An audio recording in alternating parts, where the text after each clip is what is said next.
Coming up now will be DCU Mercy up against UL Huskies in the Women's Premier League.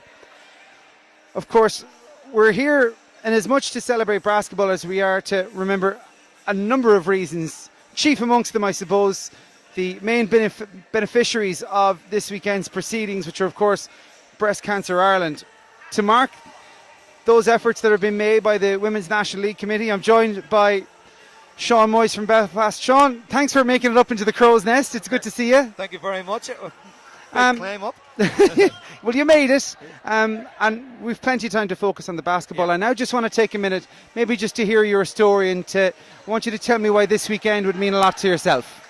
Well, last year on the 19th of July, I got the phone call when I was in Africa doing some charity work that my older sister was dying of cancer and had 2 to 4 weeks to live, and I then had to make that journey home to that situation. I was home within 36 hours, and she lasted more than 4 weeks. We were very lucky that we got 16 weeks, but on the 9th of November, unfortunately, Denise passed away at the age of 42. A mother of 3 children, a brother of 2 siblings, and the daughter of my parents, all of whom are still alive. So it was quite a traumatic period of our lives, you know. It obviously left a massive hole behind in the family. When you see the small efforts, and they are small when you consider the hole that breast cancer can leave behind, but when you see the small efforts that are being made by the basketball community, and I know you've made a number of efforts yourself, you know, does that help?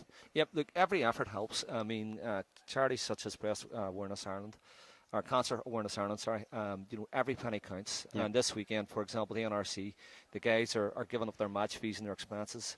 They actually do this, and you know, in the grand scheme of things, it's a lot of money for a charity in a very difficult economic outlet.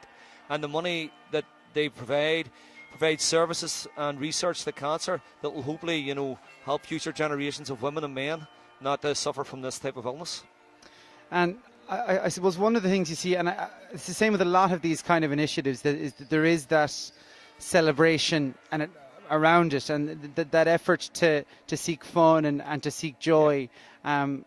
I'd imagine you can appreciate that as well in one respect. Oh, absolutely. Look, you know, I lost a sister, you know what I mean? I always say this, I was very lucky. I had a sister for 42 years, and every opportunity I get to celebrate her life and talk about her life and a positive effect and do something that helps make a positive change, I'm glad to do that, because there's no point looking back with regrets. Denise is gone. Denise isn't coming back.